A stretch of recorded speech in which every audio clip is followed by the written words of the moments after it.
Muito bem, muito bem. Estamos começando mais um Supremo Cast e hoje com a presença ilustre, mais do que ilustre, do nosso querido reverendo Marcos Santos, pastor presbiteriano, também pastor missionário, né, na APMT.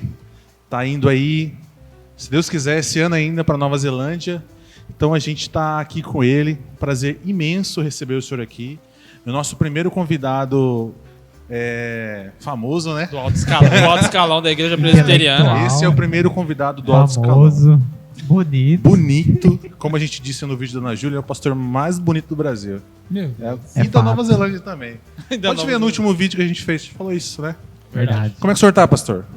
Cara, tô bem, graças a Deus, em meio a algumas situações que nos trouxeram lutas durante esse ano aí, mas a gente está bem, debaixo do cuidado, da graça do nosso Deus. Graças a Deus, né? Isso aí. Amém. Esse tempo está sendo difícil para todo mundo, eu acredito, né? A pandemia pegou todo mundo de surpresa com mais esse ano de extensão aí.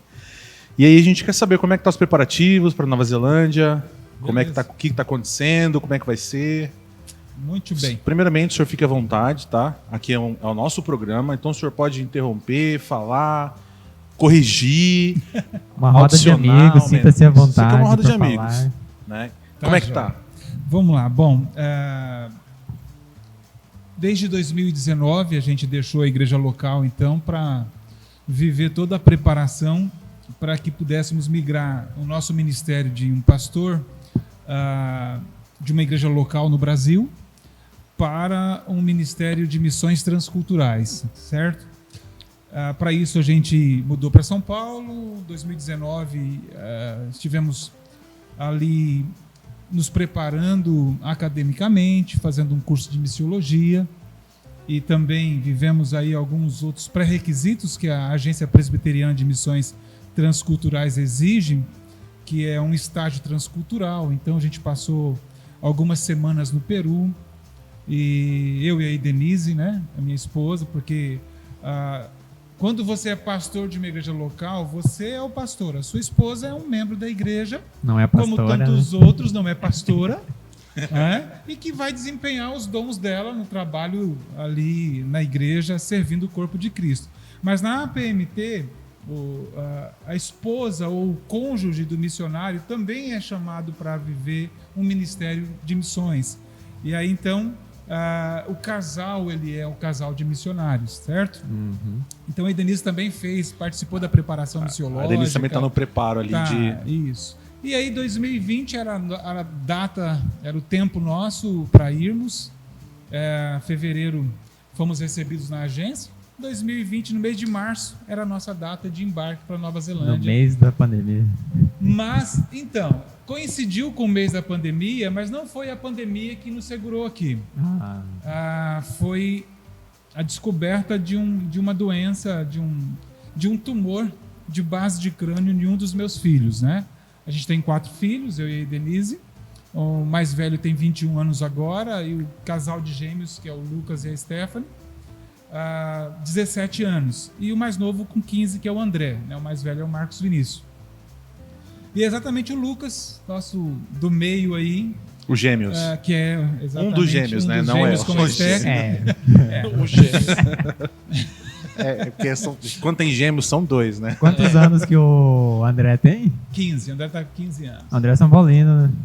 A família lamentável. é São Paulina, né? Quer dizer, os homens são São Paulinos e as mulheres são flamenguistas lá em casa. Então o André nasceu no último título de São Paulo.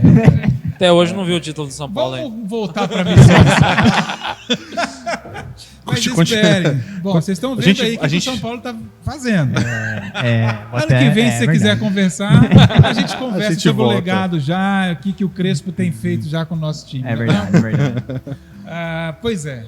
Então, esse tumor que foi descoberto já nas vésperas da nossa saída, fez com que a gente permanecesse e fosse buscar o tratamento para o Lucas. O Lucas foi submetido a uma cirurgia de remoção desse tumor, exatamente no dia que nós estaríamos embarcando para Nova Zelândia, dia 16 de março. E a recuperação era longa, porque foi um tumor que estava grande, que trouxe algumas complicações na própria cirurgia. Foi corte para retirada? Eles inicialmente ia ter que tirar um corte, fazer um corte que voltaria tudo isso aqui, né? Para puxar. Mas eu creio que Deus operou um milagre. Foi até o médico, quando fez vários exames, ressonâncias, tomografia, e 2 dias antes da cirurgia eles pediram para fazer mais uma ressonância, porque tinha que perceber, avaliar quais artérias estavam ligadas ao tumor para ser então obstruídas. E aí então uma ressonância pra nova. Não correr riscos, né? Exatamente, porque eram 2 procedimentos. Um de embolização, que é para obstruir essas artérias, né? E naquela ressonância percebeu-se uma diminuição do tumor. Então o médico olhava e falava, mas está certo essa ressonância aqui? Essa aqui é dele mesmo? No intervalo de quantos dias? Aqui, de menos de 20 e poucos dias. Mas falei, o que foi, doutor? Eu até me assustei na hora, e eu na cabine junto com ele ali, ele me chamou para assistir as imagens, né?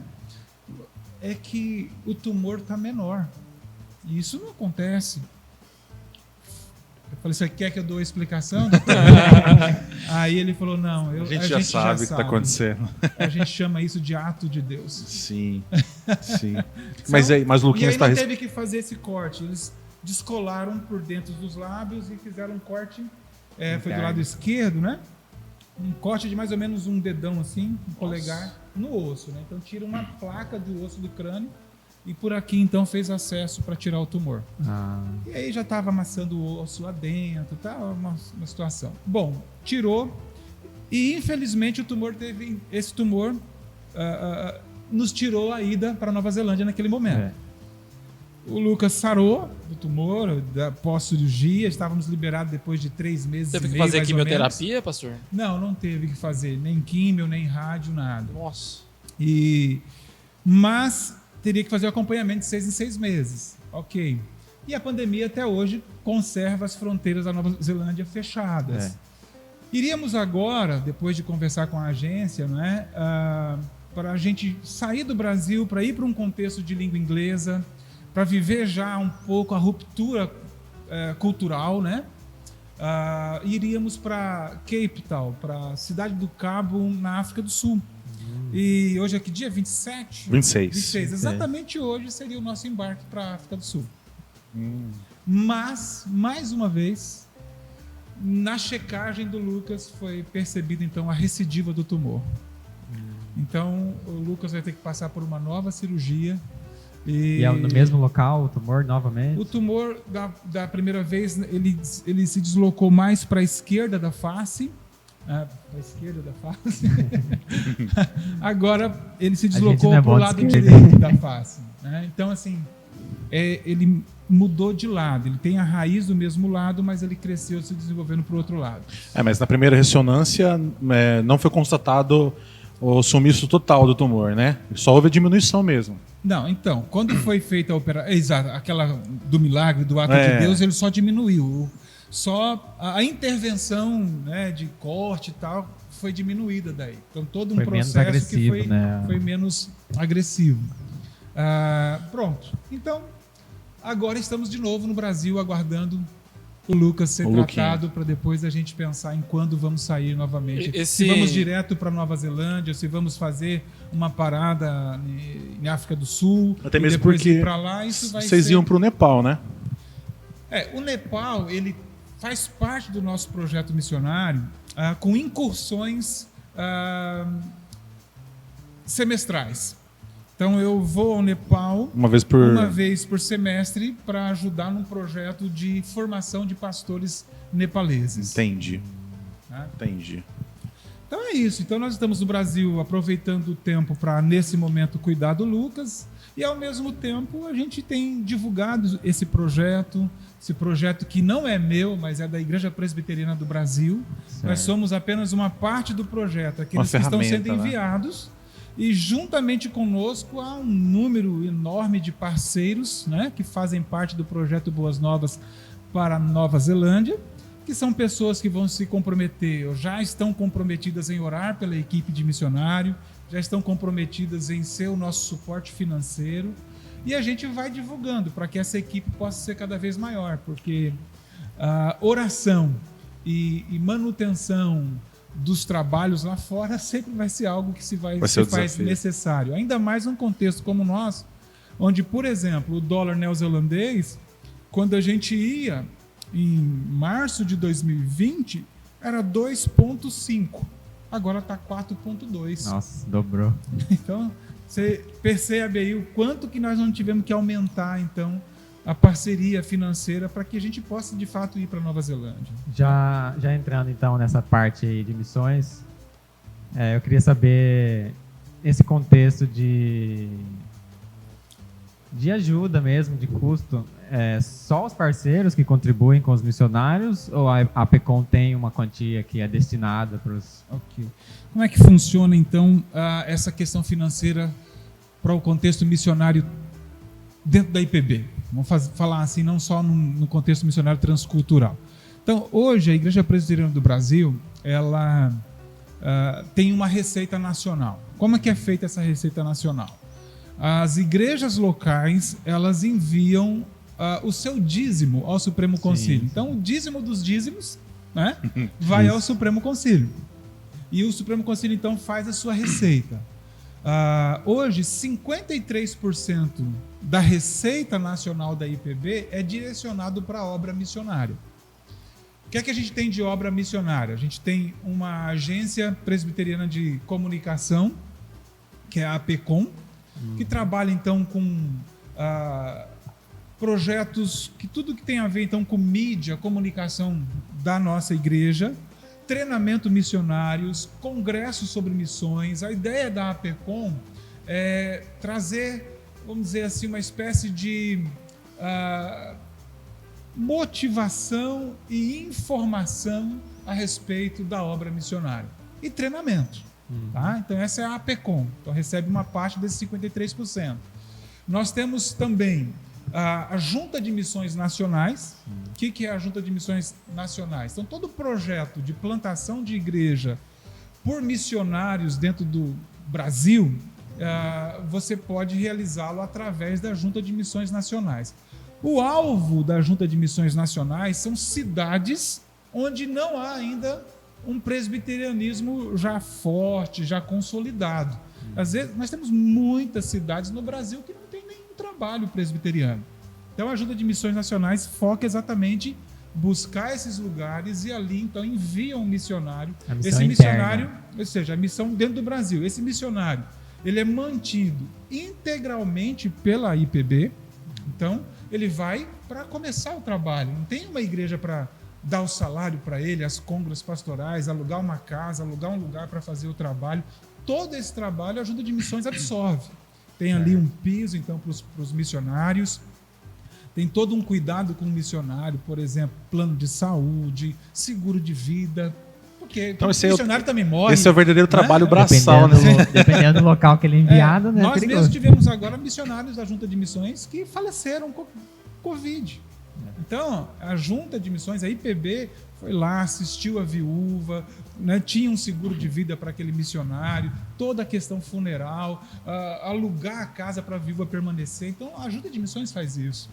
Sem falar em aquisição de terreno, construção de templos, tudo isso a Junta de Missões Nacionais faz. E, além disso, tem o PMC, que é o Plano Missionário Cooperativo. O que é o PMC? O PMC é o seguinte: minha igreja local, ela tem um bairro e nós queremos então ali abrir uma igreja, plantar uma igreja, não é? Essa igreja local faz um projeto e apresenta ao PMC, dizendo: olha, nós temos esse bairro, nós temos essa situação, nós queremos então ali iniciar um trabalho de plantação. Ok. Nesse projeto, você vai fazer os custos de aluguel, os custos de manutenção, custo com obreiro, missionário, pastor, evangelista, o que você vai começar o trabalho.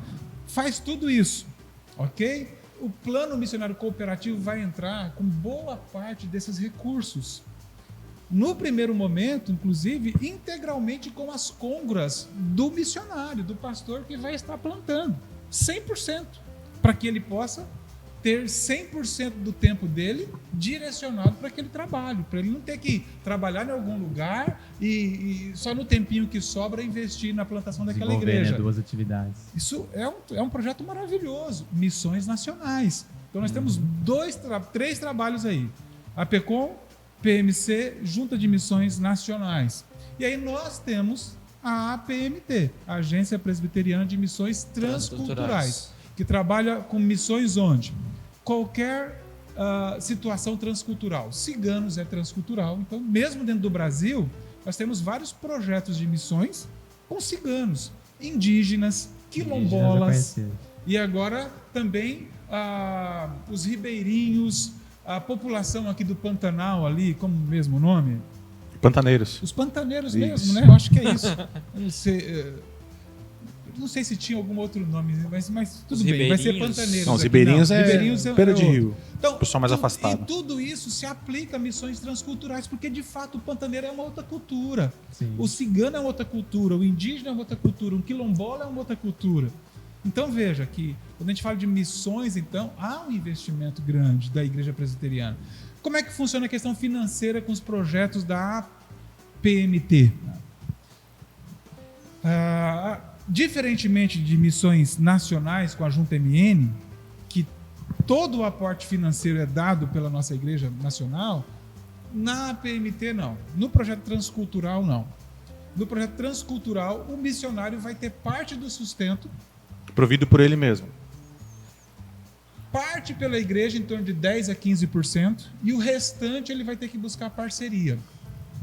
Tá? Até esse é um ponto que a gente chega agora, porque o senhor acabou de vir de uma viagem de captação de parceiros, né, pelo Nordeste. A gente acompanhou a ida do pastor, algumas igrejas, né, até como amigo do pastor, ajudei ele a fazer alguns materiais, né, que a gente viu aqui. E o senhor podia falar um pouquinho disso? Mas tem uma pergunta que sempre nos fazem, mas por que a Igreja Presbiteriana do Brasil coloca esse peso para os missionários de contexto transcultural, dele ter que buscar os recursos para o projeto acontecer? Eu penso que a situação ideal não é essa. E a igreja também sabe disso. Mas, infelizmente, hoje, vou ser otimista. Nós temos apenas 60% das igrejas sendo dizimistas ao Supremo Concílio. Então, esse já é um problema. Sim. Se tivesse mais recurso lá, poderia se investir mais em área missionária. Por quê? Porque 53%, isso não muda mais, é direcionado para missões. Mas hoje não tem como a gente... O foco é nacional. 53% da arrecadação total. Né? Da arrecadação total de que vai para lá, ou seja, é mais da metade. Aí os outros têm, por exemplo, parte para... e algumas igrejas estão em reforma. Ou quer construir, aumentar o templo. Então nós temos a junta patrimonial da igreja. Então tem dinheiro lá disponível para a igreja não ir buscar empréstimo em banco. É empréstimo da própria IPB, sem juro nenhum, cara. Para pagar em 5 anos, pagar em 10 anos. Então, várias igrejas usam desse recurso. Então, há, de fato, uma distribuição. Mas qual igreja pode buscar esse recurso? Igrejas dizimistas.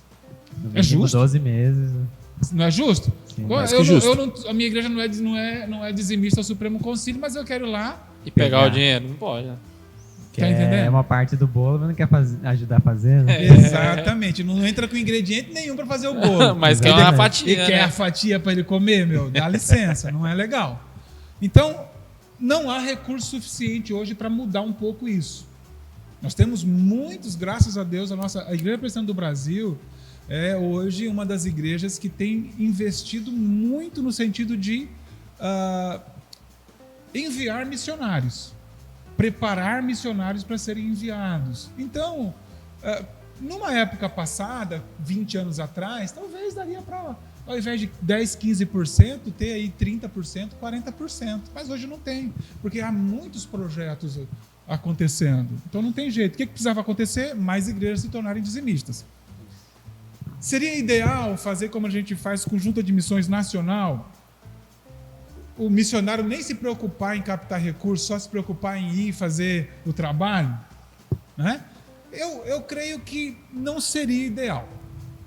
Eu explico por quê. Quero ver por quê agora.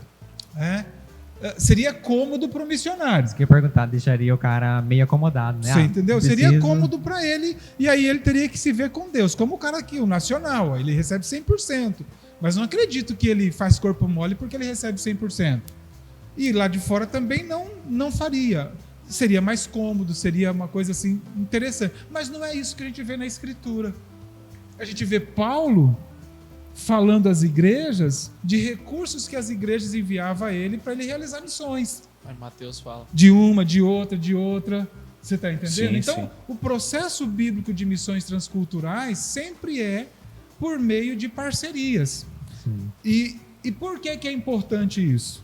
Porque a ordenança de fazer discípulo em todas as nações, ela também é dada de uma maneira que eu preciso entender que eu sou chamado para fazer discípulos onde eu estou e, ao mesmo tempo, estar envolvido com o discipulado e a obra missionária em outros lugares.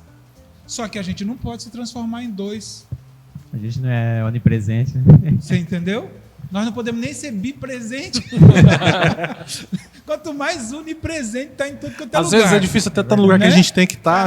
Rapaz, dependendo da situação, a gente nem consegue estar em um lugar só. Exatamente. Tá de Em meio corpo lugar, físico. né, Paulo? Exatamente. O corpo tá ali, mas a mente tá em outro Rapaz, lugar. né? Então, veja, se a gente for ler lá Atos, né? Capítulo 1 mesmo, Jesus chama os discípulos, ele está prestes a ascender ao céu, né? Ele diz: sede minhas testemunhas, tanto em Jerusalém, tanto, que eu gosto disso, tanto em Jerusalém quanto em. E aí ele vai dar o mundo, onde é o quanto? Samaria, Judéia, confins da terra. Como é que eu posso ser em Jerusalém tanto quanto em? Como que eu posso ser em Várzea Grande tanto quanto na China? Em Várzea Grande tanto quanto na Nova Zelândia? A única maneira de viver isso é eu sendo parceiro de alguém que vai. Pastor, Exato. mas também a parceria também não acontece só envolvendo financeiro, mas também com oração também, né? Ótimo. Paulo fala isso lá em Isso. Mateus. Exatamente. Então, assim, você vê isso em Atos capítulo 13, né? A igreja de Antioquia, quando Paulo, então, é chamado por Barnabé para poder auxiliá-lo lá, naquele contexto onde a igreja está crescendo, realizando uma grande obra missionária ali, pessoas se achegando. Barnabé olha e fala: cara, eu não vou dar conta disso aqui sozinho não, cara. Mas eu estou lembrado do Paulo, né? Ele está lá em Tarso, eu vou buscar ele. E ele vai lá e busca. Paulo tinha ficado numa geladeira lá por 5 anos, cara. E ele vai, e os dois começam. E por um ano eles ensinando a Escritura. Aí Deus vai e fala à igreja. O texto diz: o Espírito Santo falou à igreja: separai-me, Barnabé e Saulo, para a obra que os tenho chamado. E quando é que isso acontece? Num contexto de vida de oração, num contexto de vida de intimidade com Deus, jejuando e orando. Disse-lhes o Espírito Santo: separai-me agora, Barnabé e Saulo. E depois o texto continua e diz que eles, orando, impondo as mãos sobre eles, os despediram. E a ideia ali de orando não é só que eles oraram naquele momento e dizendo: agora está na mão de Deus, vai com Deus, filhinho. Não, a ideia é de que eles continuavam em oração. Era oraram, A gente né? não gosta de uma... a gente acha que é pentecostalismo, né? Você está sob a cobertura espiritual de quem? Mas a ideia era essa. Cobertura espiritual de Deus, é claro, mas por meio das orações de Antioquia, Da igreja. que despediram Paulo e Barnabé para a primeira grande viagem missionária, e eles sabendo que o tempo inteiro tinha uma igreja que não só enviava recursos, mas que também intercedia pela vida deles. Então, de fato, parceria missionária é comprometimento em oração por aqueles que vão, e comprometimento, além de orar, também enviar os recursos para que a obra seja realizada. Então, nesse sentido que eu falo, não dá para parar, porque é bíblico os missionários que fazem missões longe serem nutridos financeiramente e espiritualmente para aqueles que ficam. Tem que andar de mãos dadas, né? De a mãos oração com o custeio. Exatamente. Aí Paulo chama isso de parceria. Paulo chama isso de, não é, sabe, uma ajuda. O pessoal erra muito nisso. Se a gente abrir Filipenses capítulo 4 aqui, nós vamos ver exatamente isso. Né? Paulo falando, então, da igreja de Filipos se tornando parceira dele. Então não era uma igreja que simplesmente estava enviando uma ajuda. Não é uma igreja que estava enviando, sabe, um recurso, um donativo, uma doação. Não, uma igreja que compreendia que através da vida de Paulo, eles estavam fazendo missões onde Paulo estava. Era como que se entendesse, Paulo é uma extensão nossa. Nós também estamos em Roma agora. Como? Através de Paulo. Deixa eu fazer uma pergunta, aproveitando esse gancho aí. Às vezes a gente olha para a igreja de Atos dos Apóstolos, a igreja primitiva, e a gente fica, tipo, maravilhado com aquilo, né? A gente fica também maravilhado com a qualidade missionária que se formou naquela época com Paulo e os seus acompanhantes, né? Certo. E às vezes a gente olha também para a Reforma e pensa que e começa a imaginar como se fosse uma utopia. Parece que a gente não, parece que é um sistema ideal que a gente tem dificuldade de alcançar. Parece que a gente está um pouco distante. Exato. Eu não sei se o senhor consegue ver algo do tipo ou se o senhor discorda disso, mas assim, é um sentimento que a gente tem, porque parece que foi tão bonito, tão bem feito aquela época. Parece que foi perfeito. E parece que a gente está lutando tanto para a gente Cara, poder trabalhar um sistema missionário que funcione, né? Porque a gente sabe que funciona o sistema missionário, né? Mas é uma luta que a gente acompanha. Pessoas como o senhor, o Dantas, né? Outros missionários que são de fora da igreja, que a gente conhece. Outros missionários que estão aqui, né? Ok. Então, o que acontece, eu acho que quando a gente olha alguns momentos na história, primeiro que a gente tem a percepção, parece que a gente está vendo um todo, a gente está vendo alguns recortes. Exato. Inclusive recortes não só temporais, mas também geográficos. Né? E aí a gente costuma generalizar. Então tinham grandes dificuldades também nos primeiros momentos da igreja. Você vê Deus pressionando, cara. A obra missionária, ela acontece, não foi por uma coisa linda, maravilhosa, bonita, assim, o povo dizer, cara, o que nós estamos fazendo em Jerusalém? Era para a gente ter saído. Não. Deus falou, esse povo não entendeu até agora. Você entendeu? Sim. Ele manda a perseguição. Não é? A obra missionária começa a acontecer fora de Jerusalém depois que Deus manda uma perseguição.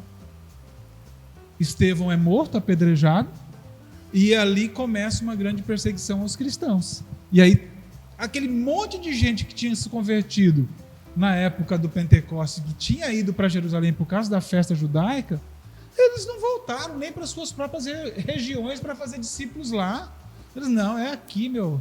Cara, o Espírito Santo está agindo aqui, meu. É aqui que o fogo está batendo. É aqui que o negócio está acontecendo. Eu vou voltar para minha casa? Que nada. Quero ficar aqui. Quero ver ganhando, não se mexe. Quero ver o mover de Deus, meu, né? E os caras ficam. Tanto que começa a ter necessidade material. Vai lá Barnabé no capítulo 4 de Atos, vende propriedade deles, coloca o dinheiro aos pés dos apóstolos. Ananias e Safiras, que fazer bonito, fez o que fizeram. Ficaram fumo, né? Olharam para Barnabé. Olha que legal, Barnabé fez, vamos fazer também, mais ou menos isso. E aí a perseguição vem e Deus, por meio da perseguição, coloca a igreja no rumo missionário. E você vai olhar a Antioquia, esses judeus que eram de Antioquia, eles é que começam a pensar, peraí, nós estamos fazendo inclusive missões só entre judeus. A ordem não é essa. E eles começam também a pregar o evangelho para gentios, quem não era judeu. Sim. E ali, o mover de Deus em Antioquia foi tão grande. Porque o que eles estavam fazendo? Simplesmente cumprindo a palavra. Fazer discípulo não importa se é judeu, se não é para todo mundo. Pregar o evangelho a toda a criatura. Entendeu? Os caras lá em Jerusalém falam, o que está acontecendo em Antioquia? Vamos mandar alguém lá. E aí que chama Barnabé. Esse cara aqui é fera. Esse aí tem um coração na obra, já fez uma doação volumosa para nós, cara cheio do Espírito Santo, vamos mandar ele para ver o que está acontecendo em Antioquia. Aí que ele vai. E quando ele chega, ele vê de fato um grande mover de Deus. Então veja a obra missionária começando a partir de situações em que Deus empurra o povo. E foi assim na reforma também. O povo ele vai se esfriando e se esquece. A reforma veio e trouxe também um novo mover por meio de pressões, por meio de situações de luta, de tribulação. A grande pergunta é, será que nós vamos precisar de mais tribulação hoje para as igrejas acordarem? Será que a gente não poderia aprender com os exemplos que a história nos traz? Pelo amor, né? Não esperador, né? Pois é, você entendeu? Então, assim, e olha que nós estamos quase às portas disso aí. Cada vez mais a gente vê o cerco fechando em relação ao cristianismo. Não é? Nova Zelândia, um país que já enviou mais de 2.000 missionários para o mundo, hoje precisando de missionários. Por quê? Porque a igreja morreu, a igreja, esfriou, a igreja deixou de ler a Escritura, a igreja deixou de ter amor pelo perdido, de ter desejo de honrar e engrandecer a Cristo, obedecendo a palavra dele, simplesmente. Se brincar, só com um comentário. Vai lá. Os Estados Unidos estão se encaminhando para isso, mais ou menos.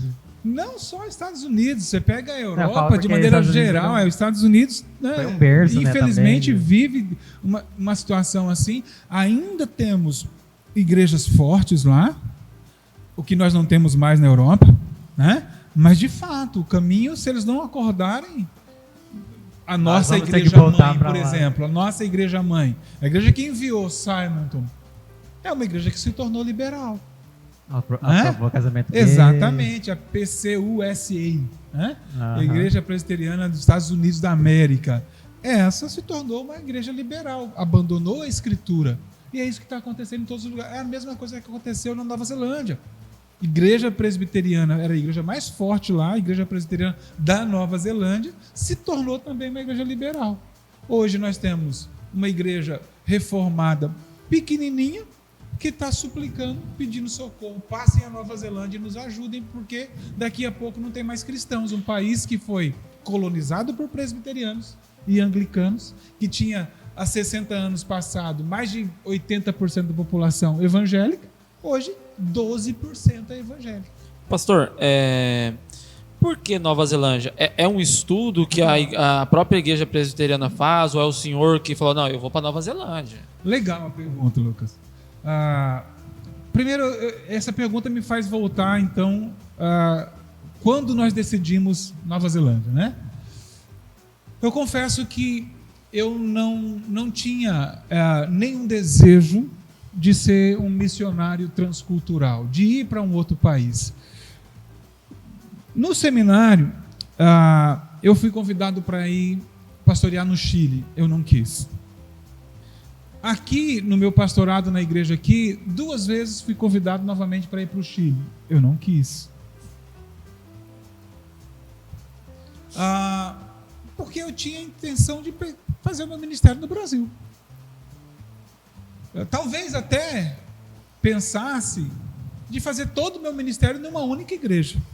Cheguei a pensar isso em alguns momentos da minha vida.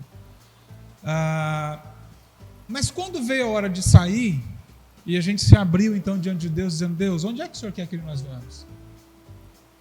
E ainda assim eu insisti com Deus, dizendo assim, Deus, é o seguinte, o Senhor sabe como é que eu trabalho. Eu quero a Denise do meu lado, sendo minha companheira, que vai cuidar dos adolescentes da igreja, que vai trabalhar na área de música, que vai trabalhar com a SAF, sempre envolvida. A Denise é evangelista antes de eu ser pastor. A formação dela no Instituto Bíblico foi antes de eu ser pastor, né? Então, ela sempre... A vida dela era essa. Então, eu falo, Deus, eu quero que ela continue sendo do meu lado. Mas para isso, eu preciso de uma igreja que me dê condições financeiras, porque eu também não queria ser pastor. E outra coisa, pastor e professor, pastor e vendedor, pastor e sei lá o quê. Eu tive muito claro, quando Deus me chamou da minha vida profissional fora da igreja, que o que Ele queria agora para mim era um ministério de tempo integral na igreja. Então, eu disse para Ele, Deus, o Senhor sabe o tamanho da minha família, porque foi o Senhor que me deu. O Senhor sabe que eu não tenho luxos, mas a gente tem necessidades. O tamanho da família exige necessidade. Exige alguma... Então eu falei, Deus, o Senhor tem espalhado pelo Brasil igrejas pequenas, igrejas médias, igrejas grandes. igrejas que têm recursos A, B, C. E tem pastores que trabalham de tempo parcial, tem pastores de tempo integral, mas que tem a família de um filho, de 2 filhos, e tem pastor que tem família de 4 filhos. Deus, eu sou o provedor material da minha casa. O Senhor é que me abençoa para ser isso. O que eu quero é uma igreja que me permita continuar sendo o provedor material da minha casa para aquilo que é necessário. Para que a Denise continue podendo ser minha auxiliadora no ministério. Pronto. Minha oração com Deus foi essa. Surgiram algumas igrejas. Na verdade, 7 igrejas me convidaram para ser pastor. E aí nós fomos a Deus. Então essa aqui, vamos ver como é. É difícil isso para um pastor, porque você está falando de dinheiro. Você pode ser mal compreendido, cara. Mal interpretado. Mercenário, hein? Só que está pensando no dinheiro. Não, eu estou pensando no fato de que eu quero poder dar para a igreja meu tempo integral. Mas que para isso eu preciso sustentar a minha família. E a necessidade da sua família. Você está entendendo? Mas nem todo mundo entende que eu estou querendo isso. Tem que você só tá olhando o dinheiro, talvez. Exatamente. E aí, então surgiram, aí eu disse para alguns que me convidaram, deixa eu falar, expliquei isso aqui para eles. Então vocês acham que teriam condições de me manter com tempo integral e vocês estariam conscientes de que a minha família estaria sendo mantida integralmente pela igreja? Vocês têm condições para isso? Minha família tem esse tamanho. Meus filhos não precisam estudar em escola particular. Não precisam. Você entendeu? Ô pastor, nós gostaríamos muito, mas nós entendemos. Nós não temos condição. Natural. Eu não falei em quantidade, em valor. Com ninguém. E aí veio uma dessas igrejas. Teve 3 igrejas que teriam condições. Desses 7 convites. Certo. E nós decidimos visitar 2. Para conhecer a igreja. Porque não era só isso. Será que o meu ministério, meu perfil se encaixaria com aquela igreja ou não? Era uma questão. Então vamos dessas 2. E nós fomos em uma, Lucas. E o conselho disse assim, pastor, primeira coisa que a gente quer dizer para o senhor é o seguinte, não se preocupe com finanças. Nós não queremos ser indelicados e trazer o senhor para cá e te dar uma situação inferior ao que o senhor tinha na outra igreja. E a minha resposta para eles foi, o padrão, o crivo não é ser inferior ou superior. É o suficiente para eu ser o provedor da minha família. Só isso. Acabou. Fui para essa igreja. Mas na semana seguinte, eu fui lá visitar. Foi eu e a Denise foi junto comigo. Foi lá para o Nordeste, em Salvador, essa igreja. Lá em Salvador, eu pedi para poder ficar uma semana na cidade. Queria visitar a universidade para ver. Meu filho estava fazendo a Universidade de Minas aqui. Tinha um curso lá. Conheci professor e tal. Pagaram uma semana de hotel para mim e para a Denise. E todo dia fazia escala. Cada um era um dia que levava no restaurante. Os caras queriam mesmo que fosse, rapaz. Trataram a gente igual um Tava, não quer ficar mais uma semana? Ainda não consegui ver ainda. E aí foi desse jeito, Paulinho, sabe? E aí, lá eu estava lá. Eu recebi a ligação do pastor João Petrecelli, que foi pastor aqui na nossa região, e que está lá na Nova Zelândia desde 2008. O pastor Matusalém fala bastante do Petrecelli, né? Eu já vi esse nome algumas vezes. João Petrecelli, um cara fantástico, um cara assim, um ministério extremamente abençoador. E ele me liga, Marcão, ele é o responsável pelo trabalho no Nepal. E eu sempre dando uma corridinha, né? Ano que vem, Nepal, ano que vem, João. Né? E eu falei, nossa, agora eu não vou ter como fugir do João, né? Vai ele de novo, né? E aí ele falou, olha, eu preciso muito conversar contigo. É mesmo, João? Cara, eu estou em Salvador. Você está em Cuiabá?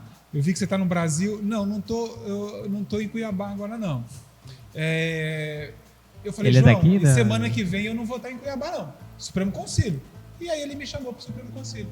Aí nós fomos ao Supremo Concílio da Igreja em Águas de Lindóia e lá eu tive a reunião com o João Petrecelli e 2 pastores da Nova Zelândia. Esses 2 pastores vieram dizer qual era a realidade da Nova Zelândia. E essa realidade que eles me apresentaram é que veio como um gancho assim, dizendo, é isso que eu quero. Sua hora agora. Você entendeu?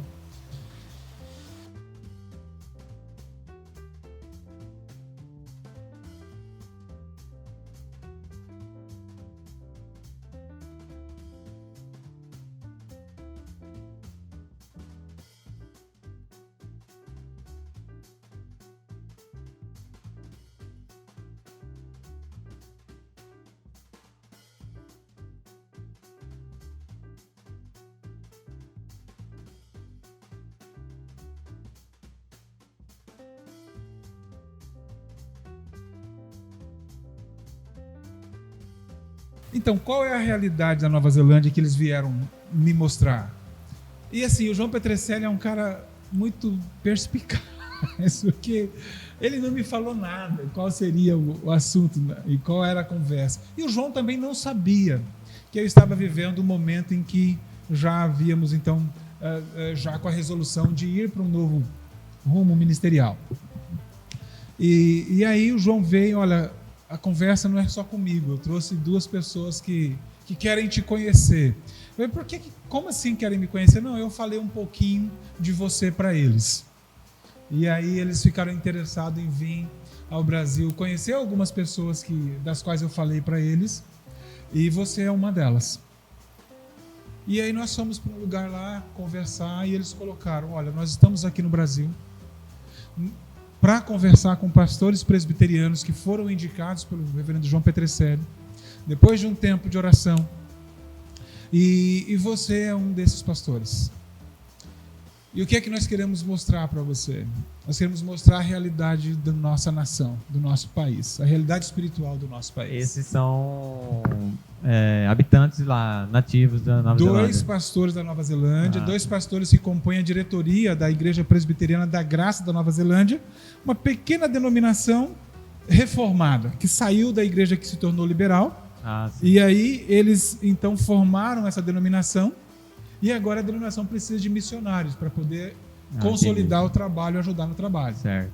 E o que eles colocaram para mim? Olha, você está vendo a gente, os 2 mais de 70 anos, já senhorizinhos, tem até a foto deles aqui, depois o Pablo, se quiser colocar na edição. Não tem nesse. Não tem, não. Não tem nesse. É no outro.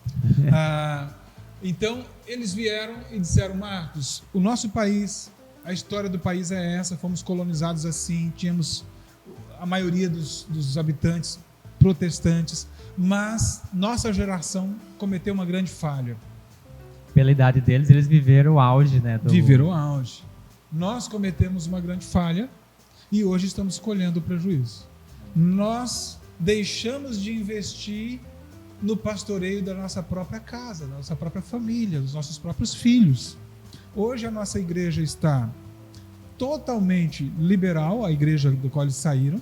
Por conta disso, formamos uma nova denominação, mas essa denominação ela é constituída de poucas congregações, eles chamam de igreja, mas 15 a 40 pessoas no máximo, cada uma dessas igrejas.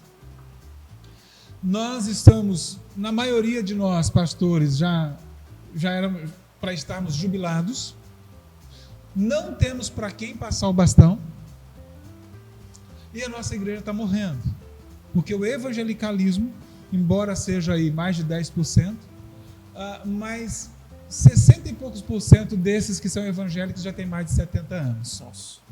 Então, ou seja, mais uma geração, mais 10 anos, nós vamos cair para 2, 1 e pouco %.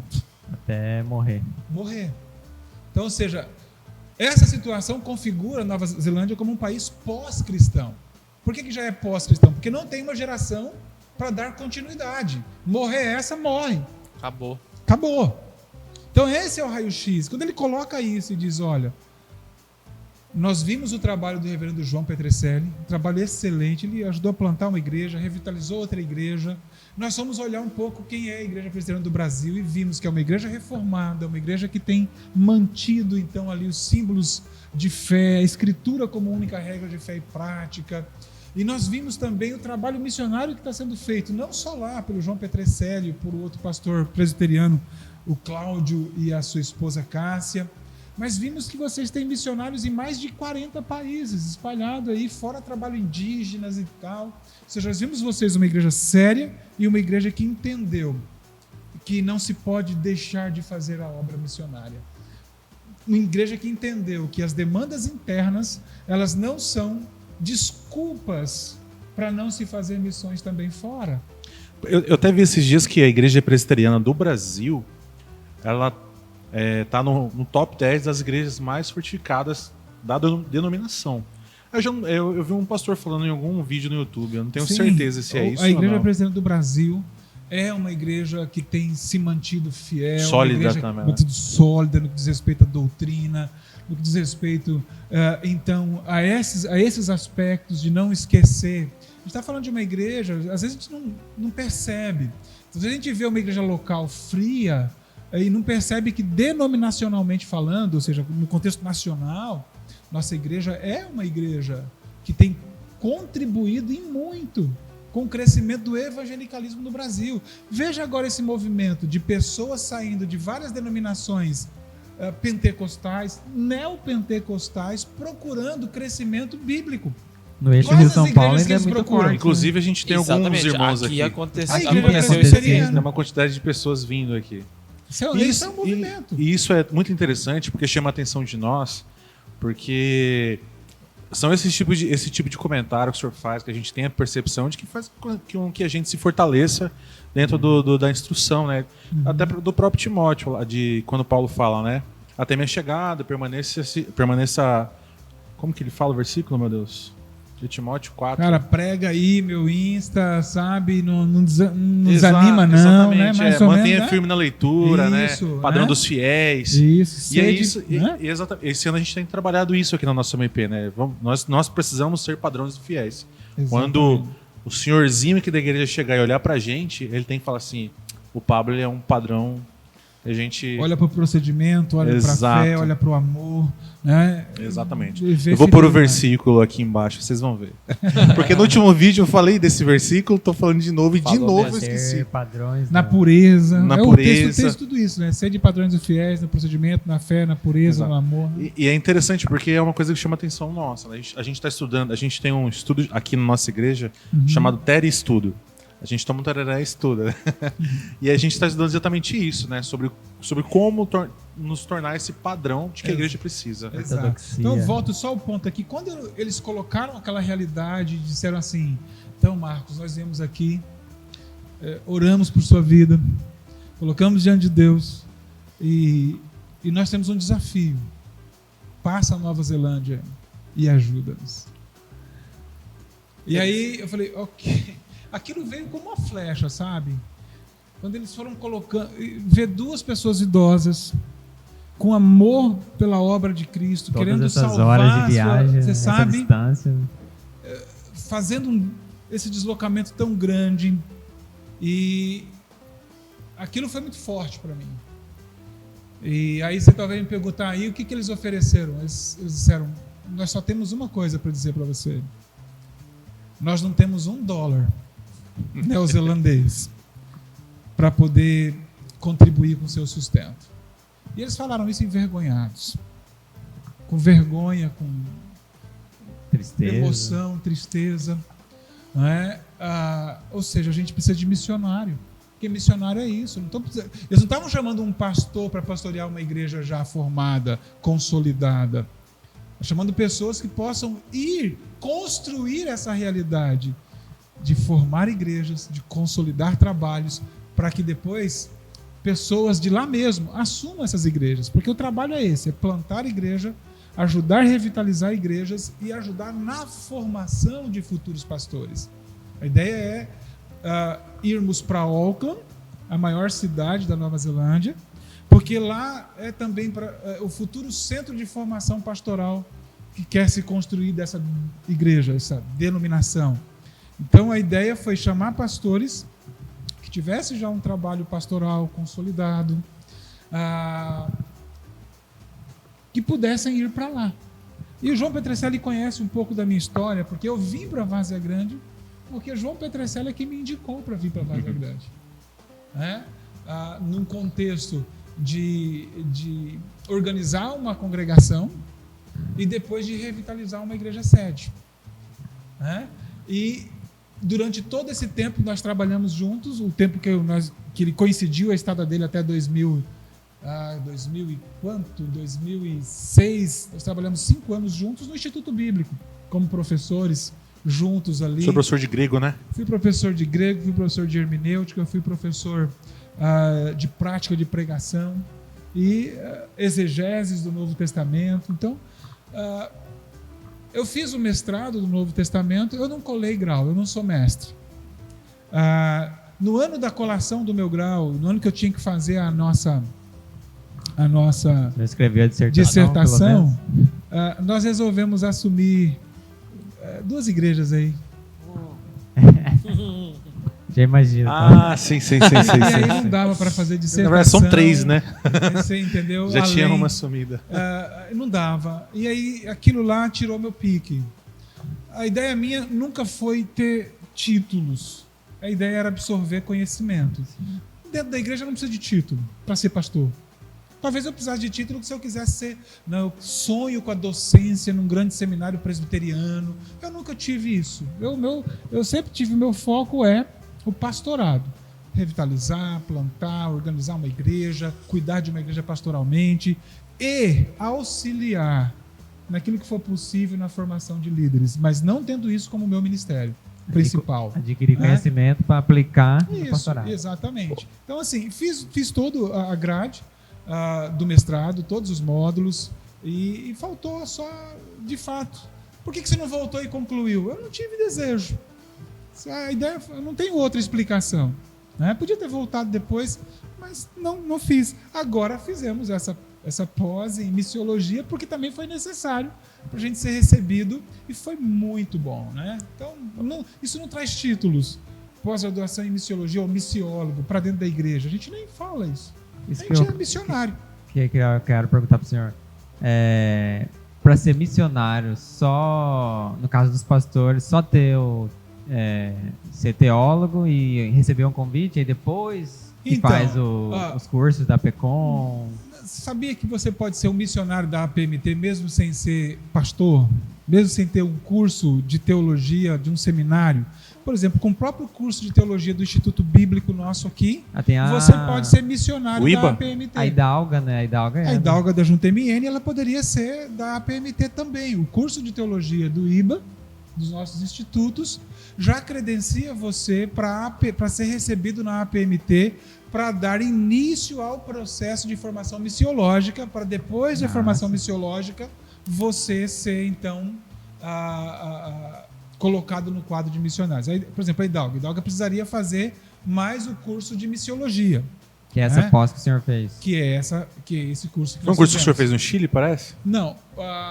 Foi em São Paulo. Curso de formação missiológica que a própria APMT ela dá. E é tão interessante esse curso, ele é tão bom, que várias denominações usam essa formação missiológica dada pela nossa igreja para credenciar os missionários deles. Ô, pastor, o senhor falou que a igreja lá da Nova Zelândia é um braço de uma igreja neopentecostal. Vamos dizer, eu diria que ela é uma cisão. Não é um braço, né? Porque um braço continua ligado, né? Isso. Não há mais ligação. Né? Isso. Ou seja, o grupo entendeu que não tinha. Eles tentaram por muito tempo. Sabe aquela ideia do reformador Martinho Lutero? Eu não quero formar uma nova igreja, eu quero reformar a nossa. Eu quero trazer a nossa para o eixo. Eles ficaram por muito tempo ali aguentando várias situações e brigas, tentando de todos os modos. Quando eles perceberam que, por mais que tentava, a igreja abria mais, falaram, não tem mais jeito. Se a gente continuar, daqui a pouco morre a nossa geração e não vai ter uma nova geração para poder continuar lutando para trazer o verdadeiro evangelho para a nossa nação. E aí eles entenderam que tinha que formar uma nova denominação. Essa outra denominação, ela é Igreja Presbiteriana da Nova Zelândia? Não, porque esse nome ficou com a primeira, né? Igreja Presbiteriana da Nova Zelândia. Eles formaram e criaram o nome Igreja Presbiteriana da Graça da Nova Zelândia. A liberal continua com o presbiteriano. Como Igreja Presbiteriana da Nova Zelândia. Mas não pega mal para... Não, porque eles não têm um contexto. Por exemplo, aqui talvez o nome Igreja da Graça, a gente pensa num contexto neopentecostal, né? Lá não. Grace Presbyterian Church of... Não dá, não, eu acho que ele quis dizer de pegar mal pro presbiterianismo, presbiteriano. Né? Pro presbiterianismo ter uma igreja liberal usando esse nome. Mas o que vai se fazer? Por exemplo, nos porque na verdade Estados Unidos, não tem uma convenção presbiteriana não tem global. Como você pedir para outro universal. mudar o nome, porque quem sai, ele não sai com o nome. Você entendeu? É o que aconteceu nos Estados Unidos. Então nós temos lá a Igreja Presbiteriana dos Estados Unidos da América, PCUSA. certo? Quando essa se tornou liberal e o outro grupo sai, eles formaram a Presbyterian Church América, Igreja Presbiteriana da América. É a mesma coisa aqui, né? Igreja Presbiteriana Independente, renovada. Mas por que eles tiveram aqui? Porque quem saiu foram eles. A nossa igreja permaneceu. E naquele contexto eles saíram entendendo, nós estamos saindo porque nós é quem estamos certo. Isso. Dá para aplicar. E não dá pra gente entra naquele esquema de que a placa da igreja não dá quer para dizer muita aplicar coisa. as doutrinas da Igreja Presbiteriana desde o seu Supremo Concílio até a igreja todas a Se você depois comparar a PC... Não. Assim, a partir do momento que o senhor for para lá, Tá. aí o senhor vai revitalizar a igreja, vão formar pastores, esses pastores vão abrir campos e aí vai fazendo a escadinha, né? Então, Decrescendo. Lá já tem a estrutura. Então, por exemplo, lá tem um Supremo Concílio. Isso. Já.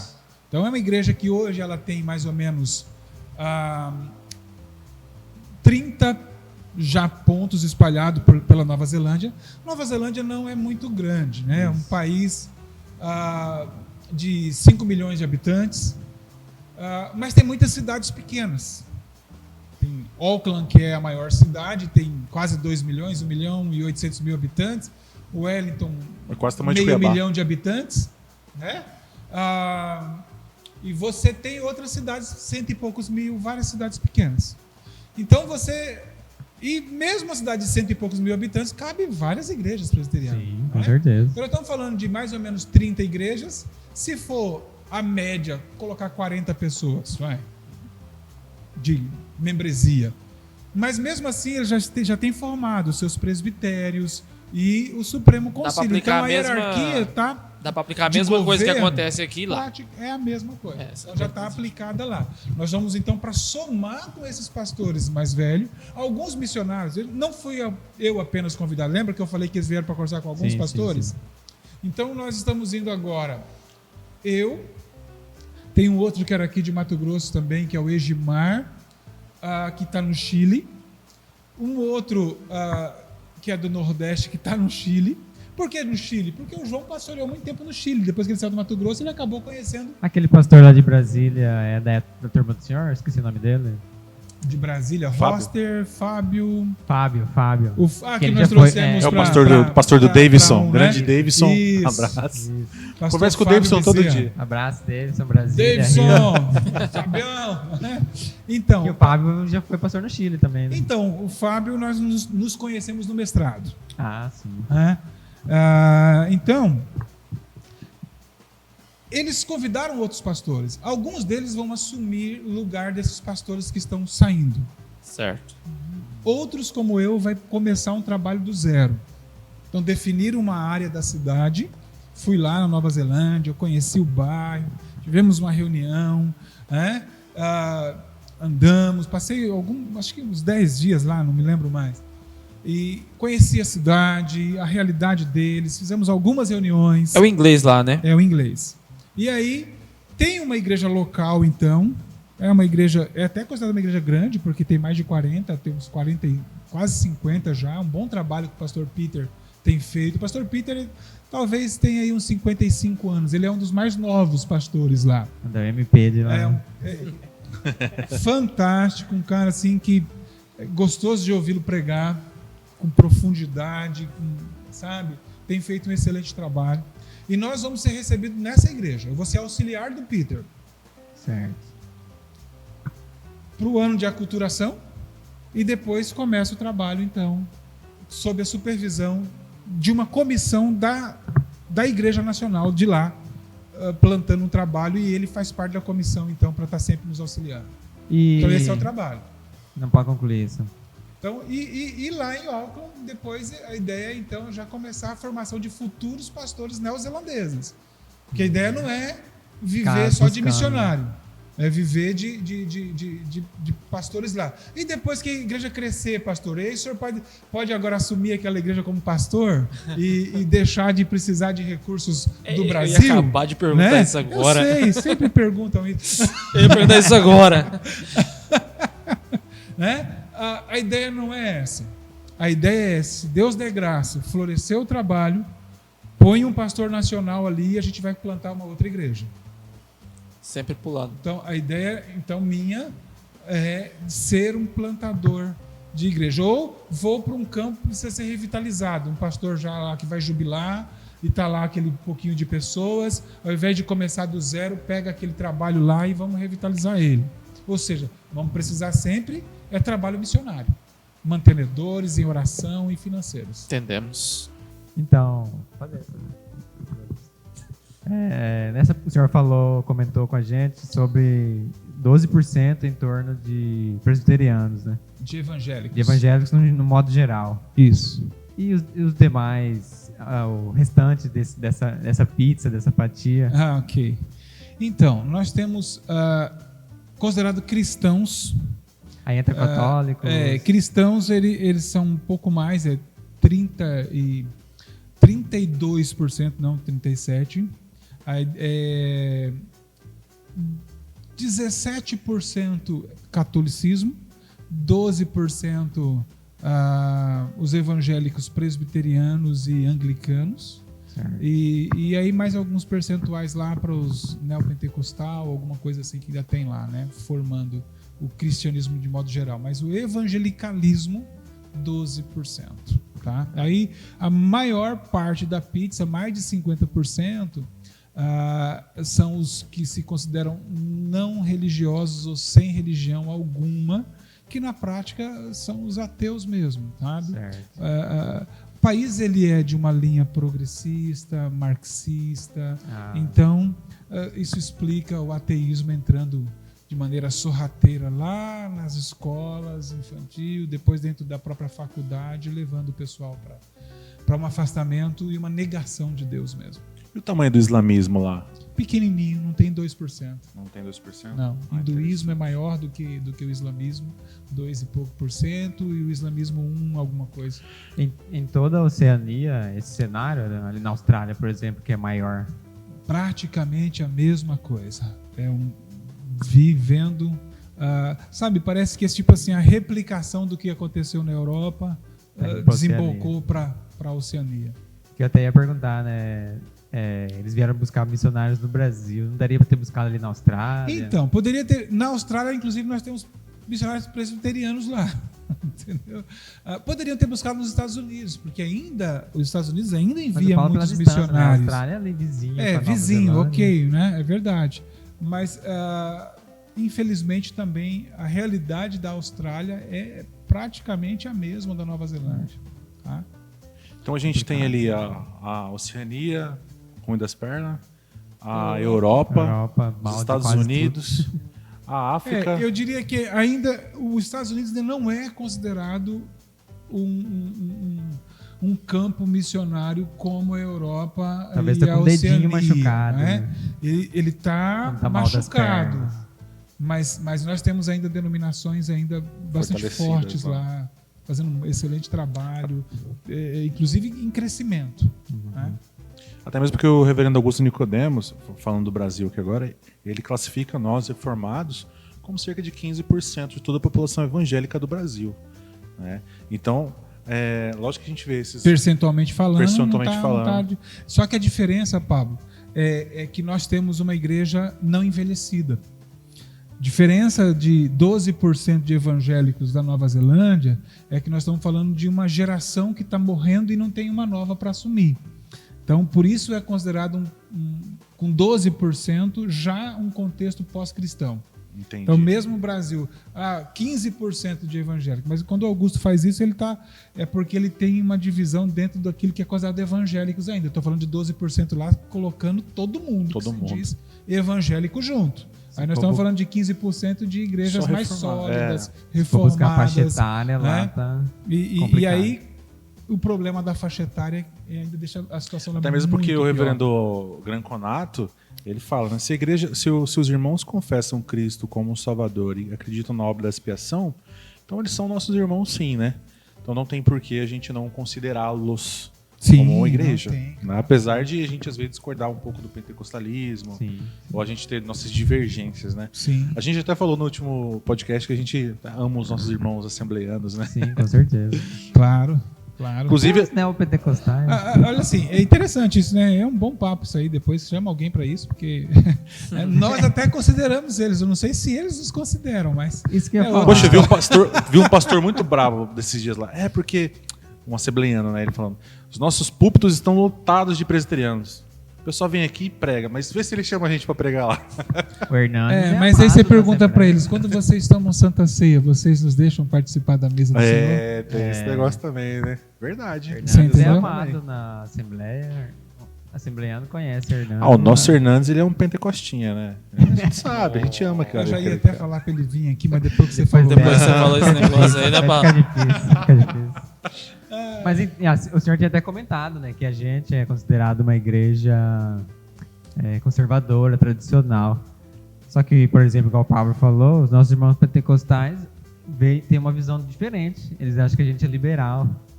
Igual a gente estava falando nos bastidores aqui, questão de bebidas alcoólicas, por exemplo. Para eles, isso aí é o fim do... Então, eles também dizem que nós conhecemos a Bíblia um pouco mais profundamente do que eles. Sim. Então, eu acho que uma coisa já responde a outra. Nesse ponto eles É concordam. quase uma invejinha gospel. Então, não sei gente se é fica- isso, mas assim, sabe aquele negócio de você querer fugir tanto de algo que você acaba extrapolando, né? Talvez seja esse o contexto. Eu tive algumas situações de pessoas que vieram para a igreja que eu pastoreava e que veio de um contexto desse, de pentecostalismo, e tivemos problemas ali exatamente nesse ponto, né? Porque eles disseram, pessoal, o senhor nunca disse que a bebida alcoólica, fazer uso dela é pecado. Eu falei, mas eu não posso ensinar isso. Eu não posso incentivar, queridos, vão beber um pouquinho, fiquem alegres mesmo, não sei o quê. Depois do culto vai ter uma ali. Mas eu não posso dizer que seja pecado. Senão Sendo que eu não vou ter tem problemas nada. muito sérios com a escritura. Talvez eu vou te agradar, Exatamente. mas eu vou ter problemas sérios com a escritura. Inclusive aqui, ó, tem água, tá? É água. Porque o senhor já deu aula num seminário assembleiano, lá no Grande Templo. Então, eu não fui dar. Eu fui convidado para Convidado. ser professor chama FAICS, né? FAICS, Faculdade Evangélica de Cuiabá, não sei, alguma coisa assim, que é da Igreja Assembleia de Deus, né? E eu optei por não dar lá porque eu teria que abrir mão de dar aula no nosso instituto. E era a mesma matéria, grego, né? Era a mesma disciplina no Novo Testamento, né? Novo Testamento. Então foi isso, tá? Pessoal, então a gente vai direcionar aqui agora para o final do nosso podcast. A gente agradece novamente aqui o reverendo Marcos por estar aqui. Falamos bastante sobre missão hoje, né? E a gente espera que Deus continue honrando, abençoando a sua vida, a sua família. É uma pessoa muito querida nossa, porque já foi nosso pastor aqui também, né? A gente tem essa abertura e liberdade de estar aqui com os pastor bonito, famoso. E a gente quer deixar aberto agora. Se o senhor quiser falar alguma coisa, quiser direcionar a missões. Eu quero talvez falar a minha última questão. Quer que eu olhe para onde agora, meu querido? Peraí, deixa eu ver. Deixa eu ver. Vai ter que fazer claquete de novo. Porque ela tá com...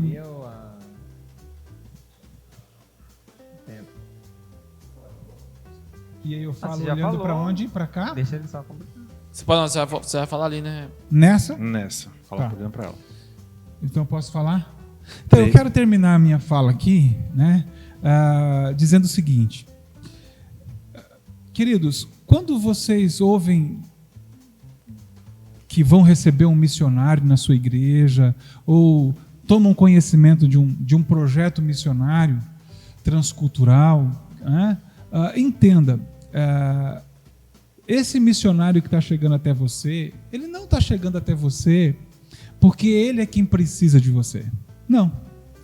Entenda que Deus pode estar dando, através desse missionário, através daquele projeto, exatamente uma oportunidade a você de poder cumprir aquilo que a Escritura ensina, que é a ordem do Senhor Jesus de fazer discípulo em todas as nações, de poder ser um missionário através dos seus lábios, através da pregação feita por você a pessoas que estão ao alcance, então, teu, mas também concomitantemente, ao mesmo tempo, ser missionário através dos lábios daquele outro que está apresentando o projeto para você, sendo testemunha do Senhor Jesus, tanto aqui quanto lá ao mesmo tempo. É essa a questão. Então Deus tem me dado a oportunidade de oportunizar outras pessoas para que junto comigo possam também realizar missões na Nova Zelândia. Talvez Deus esteja te chamando para isso. Se for esse o caso, procure-nos, porque vai ser um grande prazer ter você conosco como nosso parceiro nessa obra, tá bom?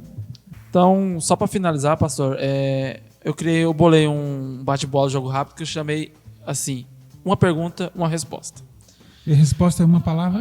Não, você pode... Usa até duas. Usa até duas, Eu estava até olhando, tá meio parecido com Marília Gabriela. Pois é, Marília Essa é a Gabriela. ideia, óculos essa é a aqui, ideia, ó. essa é a ideia. Aqui a gente copia todo mundo.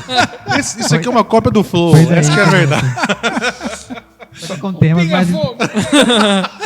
são temas mais interessantes. Ah, Então vamos lá, claro, pastor. eu tenho certeza. Com você, um sonho. Poder ser, de fato, um grande instrumento nas mãos de Deus agora nesse novo projeto ministerial meu. Seu maior medo. Não ter... Então, eu vou voltar. Eu ia falar não ter capacidade de fazer aquilo que eu gostaria de fazer.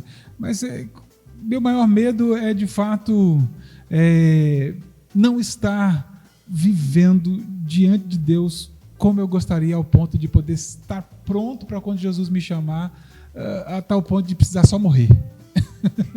Hoje, em 2021, o senhor tem algum arrependimento? A gente se arrepende de todas as questões que a gente fez errado, de pecados e tal. Mas olhando para a minha história, onde eu pude vivenciar minha vida ministerial, minha vida familiar, onde eu estou hoje, eu não diria que tem. Uma última pergunta. Se o senhor tivesse a capacidade de voltar no passado e rever o seu eu, o que você diria para ele lá em 1900 e bolinha? Eu creio que hoje, com aquilo que Deus me deu em relação a uma visão muito mais ampla da obra missionária, até mesmo pensando ministerialmente, hoje esse pastor que está diante de você, ele jamais pensará em ser pastor de uma igreja local de novo nos moldes do meu ministério passado. Então eu diria assim para Deus, poxa Deus, por que o Senhor demorou para me trazer para o contexto de missões? Porque é maravilhoso esse contexto. É isso aí, pastor. Muito Você ia obrigado. falar, compre dólar. Pessoal, a gente vai encerrar por aqui hoje. Muito obrigado por estar assistindo aí. Agradecemos demais a presença do pastor Marcos, né? Já foi nosso pastor aqui na igreja e aceitou vir aqui conversar com a gente. A gente está muito feliz por isso. Então, a gente tem mais um pedido. Faça a sua inscrição, deixe seu like nesse vídeo É isso aí. e ajude a gente a divulgar esse vídeo para a Precisamos quantidade de de 100 pessoas que inscritos. puder. Essa é a meta, 100 inscritos até... Vamos conseguir então. Obrigado a vocês aí por ter me convidado. Obrigado, gente. Falou? Valeu, gente. pastor. Valeu.